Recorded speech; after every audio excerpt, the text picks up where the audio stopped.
रात मोबाइल रखता उनमें मोबाइल में टाइम दिया था। मेरे चलने फिरने उठने बैठने से हर हरकत से तू लक्ष्मी बन काली बन कभी ना बुर के बाली बन। ये नमाज पढ़ रहे हैं और किसकी परमिशन से पढ़ रहे हैं, किसने लोगों को परमिशन दी है। रमजान के इस्तकबाल पर दुनिया भर में लोगों ने एक दूसरे को मुबारकबाद दी। भारत के पीएम नरेंद्र मोदी ने भी रमजान के शुरू होने पर लोगों को रमजान की मुबारकबाद दी और कहा, ये पाक महीना हमारे समाज में आपसी एकता को और मजबूत करे और हर जगह शांति और खुशहाली आए। पीएम मोदी के इस पोस्ट को लेकर कई लोगों ने जवाब दिया। टीएमसी सांसद महुआ मोइत्रा ने कहा कि उम्मीद है आपकी हुकूमत कम से कम इतना तो करे कि मुसलमानों को अपने घरों की छत पर नमाज पढ़ने दे। महुआ मोइत्रा का यह जवाब सुनकर एंकर रुबिका लियाकत तुरंत हुकूमत के बचाव में आ गईं। रुबिका ने अपने घर के छत की तस्वीर पोस्ट की और कहा कि ये मेरा घर है, मेरी अपनी छत है, नोएडा उत्तर प्रदेश में जहां बीजेपी की हुकूमत है। मुसलमान अपनी ही छत पर आराम से नमाज पढ़ रहे हैं, न कोई बैरिकेड, न पुलिस, न कोई रोक टोक, न कोई डर। इसलिए ये बनावटी गुस्सा और झूठी कहानी कि मुसलमानों पर जुल्म हो रहा है हमें मत सुनाओ। सिर्फ पोस्ट कर देने से झूठ सच नहीं बन जाता। लोगों ने रुबिका लियाकत को उनके इस दावे की सच्चाई बताई है। सोशल मीडिया पर चल रहा है कि अगर ऐसा ही है तो इलाहाबाद की अदालत ने 2 दिन पहले ही बरेली के जिलाधिकारी और एसएसपी को बात नहीं मानने का नोटिस किस लिए भेजा है? क्या बरेली में घर में नमाज अदा कर रहे 12 लोगों को हिरासत में नहीं लिया गया? अजान देने वाले शख्स को गिरफ्तार नहीं किया गया? क्या पिछले साल के रमजान में संभल में अलविदा जुमा की नमाज को लेकर आदेश जारी नहीं किए गए? पता तो तुम्हें सब है, लेकिन उस पर जुबान खोलने के लिए जमीर का जगह होना बेहद जरूरी है। साथ ही साथ लोगों ने एक ही दिन पहले का वीडियो दिखाकर एंकर से कहा, उत्तराखंड में जो बीजेपी की हुकूमत वाला सूबा है, मुसलमान एक प्राइवेट बन रहे घर के अंदर चुपचाप नमाज अदा कर रहे थे। न कोई सड़क रोकी, न शोर शराबा, न किसी आम आदमी को तकलीफ। फिर भी एतराज किया गया जब अपने ही घर के अंदर खामोशी से इबादत करने पर भी सवाल उठे तो बात कानून की नहीं होती, बात तंग दिल की होती है। हुकूमत के लोगों को कोई दिक्कत नहीं होती, लेकिन अगर कोई आम मुसलमान अपने घर की छत पर नमाज अदा कर ले तो उस पर केस कर दिया जाता है। हिंदू सम्मेलन के लिए तो बहुत आवाज उठाई गई विरोध में, इसके विरोध में कितने आवाज उठाए हम देखते हैं। उसी के साथ खबर निकलकर आई है मध्य प्रदेश के गुना से। मध्य प्रदेश के गुना में गाय को मुस्लिम टोपी पहनाने का एक वीडियो सामने आया, जिसके बाद नफरत फैलाने वाले लोग थाने पहुंचे और आरोपी लड़कों के खिलाफ एक्शन लेने की मांग की। वीडियो में 2 नाबालिग लड़के गाय को टोपी पहनाते दिख रहे हैं। उन्होंने वीडियो शेयर करते हुए कहा, सहरी के बाद मस्ती। ये देखते ही कुछ लोगों ने मुसलमानों से नफरत के चलते कहा कि मुसलमानों के लड़कों ने उनकी धार्मिक आस्था से खिलवाड़ किया है। शिकायत मिलने के बाद पुलिस ने लड़कों की तलाश शुरू की। पुलिस ने मुस्लिम समाज के लड़कों के खिलाफ केस दर्ज कर दिया। सोशल मीडिया पर चल रहा है कि पुलिस ने 2 नाबालिग लड़कों पर एफआईआर दर्ज कर दी, सिर्फ इसलिए कि उन्होंने एक गाय को इस्लामी टोपी पहना दी थी। जब इंसाफ इस बात पर टिका हो कि कौन नाराज हुआ है तो कानून फिर कानून नहीं रहता, वो बस एक तबके की खिदमत करने वाला सामान बन जाता है। साथ ही साथ लोगों ने कहा, पूरे देश को टोपी पहनाई जा रही है, वो दिखाई नहीं देता, और यहां बात गौ माता की हो रही है। साथ ही साथ खबर निकल कर आई है हैदराबाद से। हैदराबाद की अंबरपेट जामा मस्जिद में तरावी की नमाज हो रही थी। करीब 4 से 5 हजार लोग नमाज अदा कर रहे थे। उसी वक्त शिवाजी जयंती का जुलूस मस्जिद के पास से निकला। कुछ लोगों ने नारे लगाए और तेज भड़काऊ गाने बजाए ताकि नमाज में खलल पड़े। मस्जिद कमेटी ने लोगों से कहा कि सब्र रखो और चुप रहो। लोगों ने कोई जवाब नहीं दिया। पुलिस जल्दी मौके पर पहुंची, हंगामा करने वालों को हटाया और हालात काबू में कर लिए। पुलिस और नमाज अदा करने वाले लोगों की सूझबूझ से आखिर में नमाज आराम से पूरी हुई।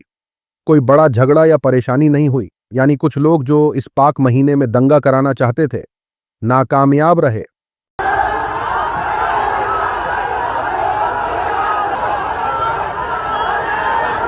सोशल मीडिया पर चल रहा है कि ये लोग जानकर ऐसी हरकतें मस्जिद के सामने करते हैं। जब कोई जवाब देता है तो रोने लग जाते हैं। साथ ही साथ लोगों ने कहा, भाजपा सरकार में पहले ईसाई लोगों के फेस्टिवल को खराब किया, और अब मुसलमानों के पाक महीने को बिगाड़ने की कोशिश की जा रही है। उसी के साथ खबर यूपी से है। रमजान का महीना शुरू हो गया है। इस बीच उत्तर प्रदेश से मस्जिदों में लाउडस्पीकर को लेकर अपडेट सामने आया है। यूपी सरकार ने क्लियर कर दिया है कि रमजान के दौरान मस्जिदों में अजान के लिए लाउडस्पीकर लगाने की परमिशन नहीं दी जाएगी। समाजवादी पार्टी के नेता कमाल अख्तर ने यह मुद्दा उठाया। उन्होंने कहा कि रमजान का पाक महीना शुरू हो गया है, इसलिए 1 महीने के लिए मस्जिदों में लाउडस्पीकर लगाने की परमिशन मिलनी चाहिए। अगर लाउडस्पीकर से सहरी और इफ्तार के टाइम का ऐलान किया जाएगा तो रोजा रखने वाले मुसलमानों को राहत मिलेगी। इस पर यूपी सरकार के मंत्री बोले कि आजकल सबके पास मोबाइल है, सहरी और इफ्तार का वक्त भी पहले से तय होता है, इसलिए लोग मोबाइल में अलार्म लगा सकते हैं। इसके लिए लाउडस्पीकर की क्या जरूरत? लाउडस्पीकर पर बैन सुप्रीम कोर्ट के आदेश से लगा है, इसमें सरकार कुछ नहीं कर सकती। 1-2 मिनट का कि सहरी का टाइम हो गया, आप सहरी खा लें, तो ऐलान होता है सहरी खत्म हो गई, आप अपना। उससे कमजोर आदमी मोबाइल रखता ना, और उसमें मोबाइल में टाइम भी आता है, तो अब आवश्यकता तो है नहीं। सोशल मीडिया पर चल रहा है कि ये लोग मस्जिद के सामने जितनी देर चाहें तेज गाना बजाकर नाच सकते हैं, लेकिन अगर कोई मुसलमान सहरी या इफ्तारी के लिए 2 मिनट भी लाउडस्पीकर इस्तेमाल करे तो उसे परमिशन नहीं मिलती। साथ ही साथ लोगों ने कहा, जब यूपी सरकार कावड़ियों के लिए गाने बजाने की सहूलत देती है लेकिन मुसलमानों को ही चुन चुन कर निशाना बनाती है, यह तो सही नहीं है। कानून और आदेश एक तरफा नहीं होना चाहिए, सबके लिए बराबर होना चाहिए। अगली अपडेट पाकिस्तान के क्रिकेटर मोहम्मद रिजवान के हवाले से सामने आई है। मोहम्मद रिजवान अपने एक बयान को लेकर सुर्खियों में आ गए हैं, जहां बीते दिन पाकिस्तान ने T20 वर्ल्ड कप 2026 में नामीबिया को हराकर सुपर 8 के लिए क्वालिफाई किया, तो वहीं दूसरी तरफ विकेटकीपर बल्लेबाज मोहम्मद रिजवान ने ऐसा बयान दिया जिसका वीडियो सोशल मीडिया पर काफी तेजी से वायरल हो रहा है। रिजवान अपने बयान में कहते हैं कि मैं एक क्रिकेटर हूं, लेकिन मेरी प्रायोरिटी इस्लाम है। मुसलमान खिलाफत के लिए बना है, गुलामी के लिए नहीं। हम किसी भी पेशे में हों, हमारे काम में दीन इस्लाम झलकना चाहिए। बहुत से लोगों ने रिजवान के इस बयान की तारीफ की है, लेकिन कुछ लोगों ने उन्हें समझाने की कोशिश की है। मगर मैं क्रिकेटर बनूं तो मेरी प्रायोरिटी दीन इस्लाम हो। मुसलमान इस दुनिया में खिलाफत के लिए है, मुसलमान गुलामी के लिए नहीं इस दुनिया में आया हुआ, वो किसी भी शोबे में हो। सोशल मीडिया पर चल रहा है कि सबसे पहले आप यहूदी ब्रांड्स को प्रमोट करना बंद कीजिए। साथ ही साथ लोगों ने कहा, भाई क्रिकेट छोड़कर मौलवी बन जाओ, अल्लाह भी खुश, टीम भी खुश और आपका मुल्क भी खुश। तो मेरी प्रायोरिटी दीन इस्लाम हो। ये खबर देखिए, मध्य प्रदेश के ग्वालियर में पंडित धीरेन्द्र शास्त्री ने बड़ा बयान दिया है। पंडित धीरेन्द्र ने कथा के दूसरे दिन लड़कियों और बच्चों को कहा कि तू दुर्गा बन, काली बन, पर बुरके वाली कभी मत बन। धार्मिक प्रोग्राम में धीरेन्द्र शास्त्री मुसलमानों को याद कर रहे हैं, यानी नसीहत भी कर रहे हैं, तो मुसलमानों को याद करके लोगों ने आरोप लगाया कि इन्होंने खुद की बहन की शादी बुरका वाले परिवार से पैसे लेकर कराई है और यहां लोगों को बुरके वाली नहीं बनने की नसीहत कर रहे हैं। ये कैसी हिपोक्रेसी है। बेटियों, तू लक्ष्मी बन, तू दुर्गा बन, तू काली बन, कभी ना बुरके बाली बन। सोशल मीडिया पर चल रहा है कि कभी बुरके वाली से डर जाते हैं, कभी क्रिसमस पर चर्च के बाहर नाटक करते हैं, रमजान ईद में मस्जिद के बाहर नारे लगाते हैं। क्या मेरा धर्म इतना कमजोर है? साथ ही साथ लोगों ने कहा, मुस्लिम में बुरका और सनातन में घूंघट पुराने दौर से चल रहा है। यह औरत की इज्जत और सेल्फ रेस्पेक्ट की पहचान है। उसी के साथ ये रिपोर्ट देखिए, फिल्म घूसखोर पंडित को लेकर बड़ा अपडेट आया है। फिल्म घूसखोर पंडित पर दायर अर्जी का सुप्रीम कोर्ट ने निपटारा कर दिया है। मेकर्स की तरफ से फिल्म का नाम वापस लेने और किसी समाज का अपमान न होने का भरोसा दिए जाने के बाद अदालत ने मामले को बंद करते हुए आगे कानूनी विवाद न करने की सलाह दी।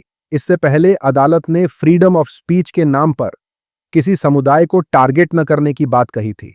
लोग बोल रहे हैं कि मेकर्स को जो चाहिए था वो तो मिल गया, फ्री में पब्लिसिटी हो गई और नाम भी फेमस हो गया। अब नहीं देखने वाले भी जरूर देखेंगे। सोशल मीडिया पर चल रहा है कि फिल्म का नाम बदलकर क्या होगा, जब कहानी वही रहेगी। साथ ही साथ लोगों ने पूछा कि अब तो सबको पता चल गया, मूवी में कैसे छुपाओगे।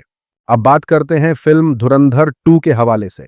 19 मार्च को फिल्म का दूसरा पार्ट धुरंधर 2 रिलीज होने वाला है। मगर फिल्म रिलीज से पहले ही विवाद में फंस गई है। ऐसा लगता है इस फिल्म और विवाद का चोली दामन का साथ है। तभी तो पहली फिल्म में उम्र को लेकर बवाल हुआ और अब दूसरी पर बीएमसी ने अपनी गाज गिरा दी है। फिल्म धुरंधर के सीक्वल धुरंधर 2 के लिए आदित्य धर और उनके भाई को अधिकारी ने शूटिंग की परमिशन देने से मना कर दिया है। इसकी वजह फिल्म के सेट पर सेफ्टी नियमों और शर्तों का बार बार धज्जियां उड़ाना है। इसलिए इस पूरे घटनाक्रम को देखने के बाद बीएमसी ने प्रोडक्शन हाउस B62 स्टूडियोज को ब्लैकलिस्ट करने की मांग की है। सोशल मीडिया पर चल रहा है कि यह काम बॉलीवुड गैंग और फिल्मी परिवार के लोगों का है। वो लोग इन्हें आगे बढ़ते देखना नहीं चाहते। साथ ही साथ लोगों ने कहा, गलत जुबान का इस्तेमाल करके फिल्में बनाना ट्रेंड हो गया है। धुरंधर जैसी फिल्में समाज को सिर्फ क्रिमिनल बनाएंगी। ऐसी फिल्में नेगेटिव कैरेक्टर को ज्यादा बड़ा दिखाती हैं।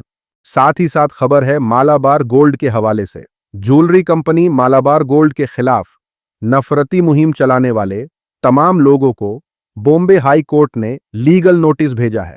राइट विंग ने मालाबार गोल्ड के खिलाफ बॉयकॉट की मुहिम चलाई थी। राइट विंग के लोगों ने ओनर के खिलाफ नफरत फैलाने के लिए लिमिट क्रॉस कर दी थी। मालाबार गोल्ड कंपनी के मालिक MP अहमद को लेकर राइट विंग ने तरह तरह के नफरती दावे सोशल मीडिया पर किए थे। नफरती मुहिम के चलते देश के लोगों को गुमराह करने और एक समाज के खिलाफ जहर घोलने का काम किया था। मालाबार गोल्ड की लीगल टीम ने अदालत का रुख किया और इनके खिलाफ एक्शन लेने की मांग की है। इसी सिलसिले में अदालत ने 25 से ज्यादा राइट विंग के एक्टिव यूजर्स को लीगल नोटिस भेजा है। अदालत का नोटिस देखकर IT सेल की नींद गायब है। उनका रोना धोना रुकने का नाम नहीं ले रहा है। इसे दादागिरी का नाम देने लगे।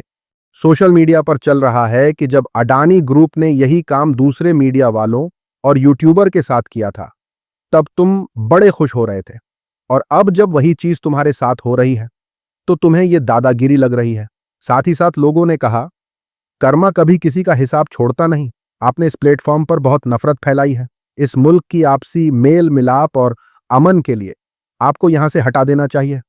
आज की वीडियो में इतना ही। अपनी राय सुझाव कमेंट में जरूर बताएं। मिलूंगा आप सभी से अगले वीडियो में। तब तक के लिए अपना ख्याल रखें।